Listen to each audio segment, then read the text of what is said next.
Pia mimi niko na swali. Naam, karibu.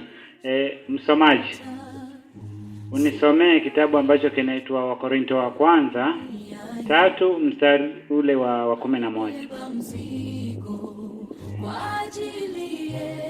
Kitabu cha Wakorintho wa kwanza 3:11 inasema, maana msingi mwingine hakuna mtu awezaye kuweka isipokuwa ni ule uliokwisha kuwekwa, yaani Yesu Kristo.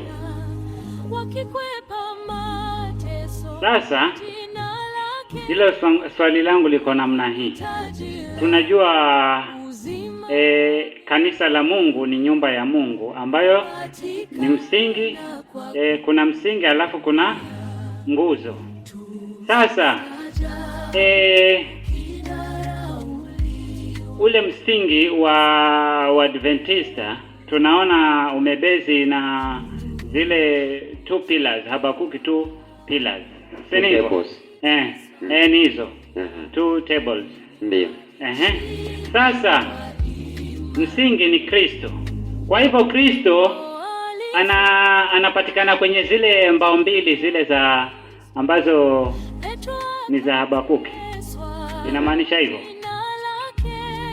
Ni swali sasa umeuliza. Ndiyo. Sawa. Haya, nashukuru. Kwanza naomba tuelewe hivi. Hebu nipe kitabu cha Yohana 12:48. Asoma hiyo. Yohana 12:48. Changamka msomaji. Haya, niko pale. Ndio. Yohana 12:48 inasema, Inasemaje? yeye anikataye mimi, Yesu anasema yeye anikatae mimi, asiyeyakubali maneno yangu. Kwa hivyo tunaweza kumkataa Yesu kwa njia kukataa maneno yake. Anaye hata hapo, anayemhukumia achie hapo. Kwa hivyo hakuna msingi mwingine mtu anaweza kuweka isipokuwa ule uliokwisha kuwekwa, yani nani? Kristo. Na Kristo, watu kuondokea Kristo ni kuondokea nini? Kwa mujibu wa andiko, kuondokea nini? Inasema hivi, maneno yake ndio. Maneno yake. Maneno ya Yesu ambaye alifundisha yanahusiana na nini? Naomba nipe Mathayo 13. Mathayo 13. Nipe 34 inasema, ndio. Mathayo 13:34. Barikiwa. Haya yote Yesu awaambia makutano kwa mifano. Haya yote Yesu aliwaambia makutano kwa mifano. Wala pasipo mfano hawakuambia neno. Hakuambia neno. Pasipo mifano hakuambia neno. Na Mungu anasema, nami nimenena manabii, nami nimeongeza maono, na kwa utumishi wa manabii nimetumia mifano. Kwa hiyo maneno ya Yesu ya kutumia mifano ni ya unabii. Ukisoma kitabu ambacho kinaitwa Gospel Workers, ukurasa wa 148, inasema ya kwamba minister should present more sure word of prophecy as the foundation of the faith of the Seventh Day Adventist, ya kwamba watumishi wanafaa kuwasilisha neno lilo imara zaidi la unabii kama msingi wa imani ya Waadventista wa Sabato. Nimesema Gospel Workers page 148. Kama sijakosea, lakini utakonifahamu. Tuko pamoja? Ndio. The books of Daniel and Revelation should be carefully studied. Wacha hata mimi niifungue. Kama mnaona kama inasema hivyo kabla ya kwamba the prophecies of Daniel and Revelation should be carefully studied, and in connection with them the word beyond the Lamb of God which taketh away the sins of the world. Ya kwamba kitabu cha Danieli na nini na Ufunuo vinafaa kusomwa kwa makini, na baada ya watu kuelewa waelekezwe kwa nani? Kwa mwana kondoo wa Mungu anayechukua dhambi ya ulimwengu. Natumaini nimeeleweka kufika hapo. Kwa hivyo maneno ya Yesu ni maneno alifundisha kwa njia ya mifano, nayo maneno ni unabii. Maana Mungu anapozungumza kupitia manabii anatumia mifano. Ni maneno ya unabii. Nayo maneno ya unabii tunaambia kwamba watumishi wanafaa kuwasilisha neno lilo imara la unabii kama msingi wa imani ya watu wa nini? Wa Sabato. Na kitabu cha Danieli na Ufunuo vinafaa kusoma kwa makini. Alafu baada ya watu kuelewa waelekezwe, kwa maana kondoo Mungu anayechukua dhambi ya ulimwengu. Sasa swali, unabii wa Biblia ambao umepewa waanzo Sabato ulifaa kuchorwa ama kuandikwa wapi? Ndio tunaenda kwa Habakuki 2. Inasema iandike njozi, uifanye wazi katika vibao. Sasa natumai umeelewa. Imeingia uifanye njozi. Njozi ni unabii. Njozi si ni maono, ndoto, si ndio njozi? Ni unabii. Uiandike njozi, uifanye wazi katika nini? Ili asomaye apate kusoma kama maji. Ndio maana tuko na vibao mbili ya 1843 chart na 1850 chart. Hizo mbao mbili ama hivyo vibao viwili, hizo chart mbili ndio ziko na unabii wa waanzo Sabato. Unabii wa ujumbe malaika wa kwanza na wangapi? Na wa pili katika 1843 chart. Alafu ujumbe malaika wa kwanza, wa pili mpaka wa tatu unaingia katika chart ya ngapi? Ya pili, ambayo ni 1850 chart. Mzee, kama hujakutana hizo chart tutaziweka hapa na tufundishe watu waelewe. Ukija kwa makambi tutajifunza mengi. Mambo ambayo nomino walikanyagia chini, walificha na wakanyagie chini. Washiriki wana habari na ujumbe wao, wana habari. Kwa hiyo natumai sasa umeelewa. Asante, barikiwa. Haya, swali lingine?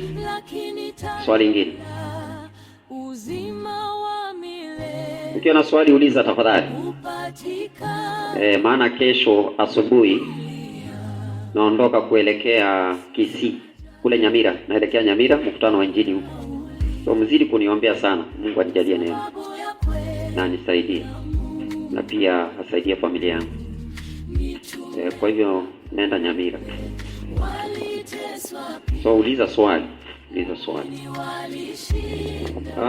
Swali langu liko kitabu cha Luka 15. Luka 15. Kuanzia haya ya 3. Haya ya ngapi? Haya ya 8.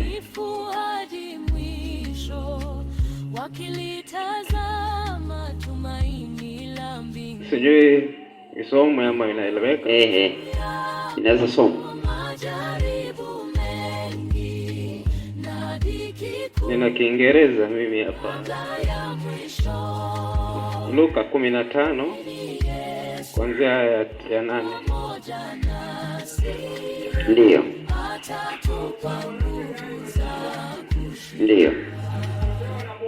Ndio.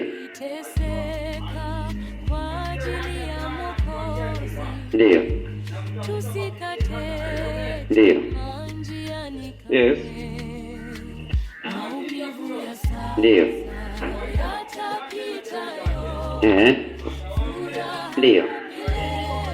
Ndio. Asante. Okay. Naomba kujua maana ya shilingi iliyopotea. Hiyo parable. Kwa hiyo parable. Ina maana. Asante.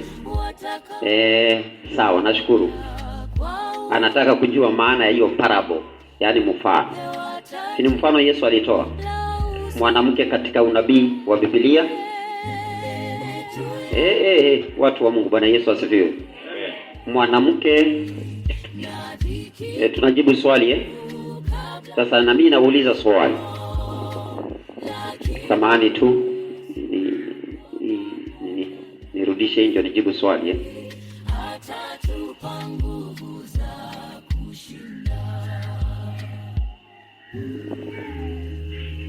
Haya. Nini maana ya mwanamke katika unabii wa Biblia? Ni kanisa. Waefeso 5:22, enyi waume wapendeni wake zenu kama vile Yesu alipenda kanisa akajitoa kwa ajili yake. 5:32, siri ni kubwa ila mimi nanena habari ya Kristo na kanisa. Maana mwanamke kanisa. Nini maana ya shilingi? Ili tujue shilingi iliyopotea. Nini maana ya shilingi? Msomaji, Zaburi 119 mstari wa 72. Zaburi 119 mstari wake ni wangapi? 72. Asante. Naam. Inasema, safi. Sheria ya kinywa chako ni njema kwangu. Sheria ya kinywa cha Mungu ni njema kwake. Daudi anasema, ndio, kuliko maelfu ya dhahabu na fedha. Tulia. Kwa hivyo inamaanisha ya kwamba Daudi anafanya comparison ya sheria ya Mungu na nini? Na fedha.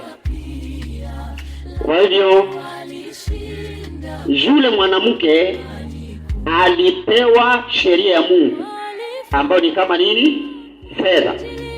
Na ile sheria ya Mungu maandiko nasema zilikuwa ni ngapi? 10. Akapoteza ngapi? 1. Alafu alipopoteza aliwakisha nini? Taa. Inamaanisha ya kwamba ilipotea na giza ikaingia. Ni kipindi gani katika historia ya dunia kanisa lilikuwa kipindi cha giza? 508 mpaka 538 mpaka 1788, kipindi cha zama za giza, Dark Ages, kipindi ambacho walitawala kanisa la kiserikali la Roma, walitawala. Kipindi hicho kanisa walipoteza nini? Shilingi. Zilikuwa ngapi? 10. Wakapoteza ngapi? 1. Alafu wakahakisha nini? Taa. Ndio wapate nini? 1. Waipate hiyo 1. Kwa pamoja Taa waliohakisha ni nini?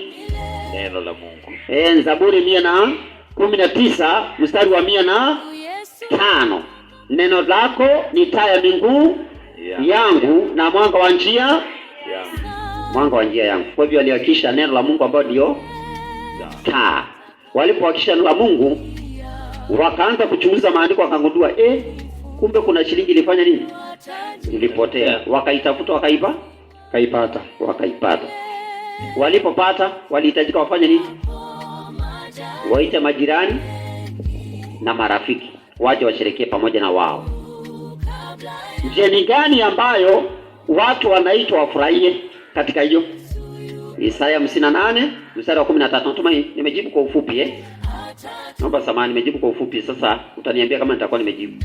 Nipe habari. 58:13 kitabu cha Isaya. Inasema, ndiyo. Inasema hivi, barikiwa. Kama ukigeuza mguu wako usihalifu sabato. Kama ukigeuza mguu wako usihalifu sabato.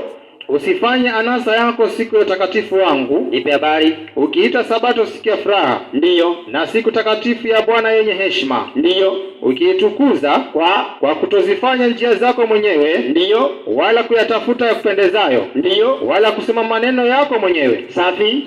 Ndipo utakapojifurahisha katika Bwana. Tulia, tutafanya nini? Utajifurahisha katika Bwana. Kwa hiyo yule mwanamke kanisa aliyowakisha taa akapata shilingi, anaita majirani na marafiki wakuja wafurahie. Tuko pamoja Ndio. Isaya 56, soma 6 na 7. Isaya 56 mstari wa 6 na wa 7.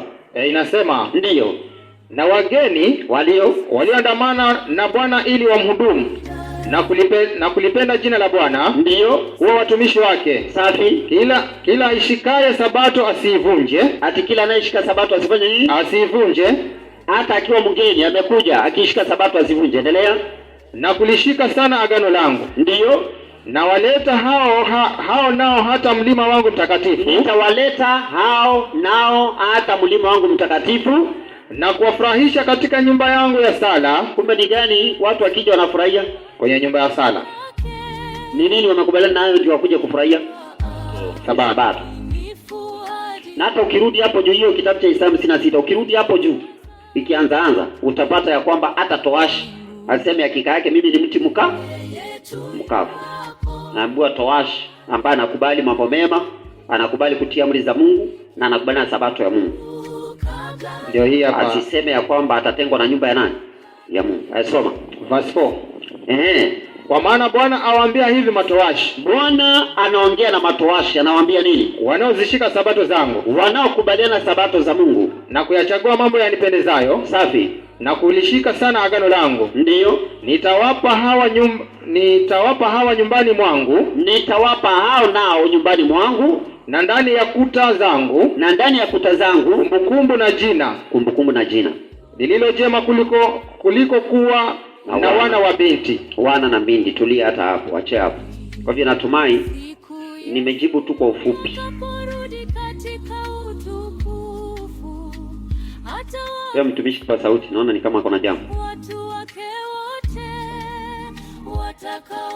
Asante kwa majibu. Japo bado nina swali zaidi. Je, mfano huu una maana zaidi ya mbili ama yaani zaidi ya moja ama ndio hiyo umeelezea? Manake ninaposoma aya ya 10 inasema, likewise I say to you there is joy in the presence of the angels of God over one sinner who repents.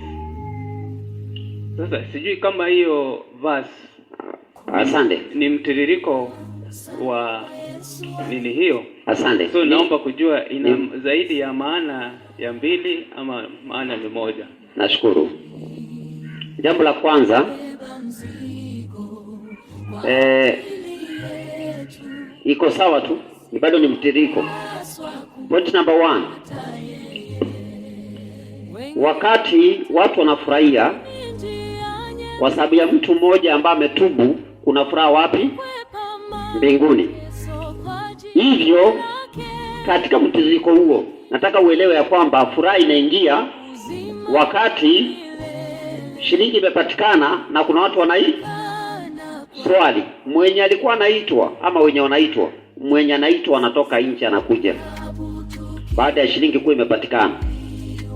Anapoitwa ili kuwa na furaha.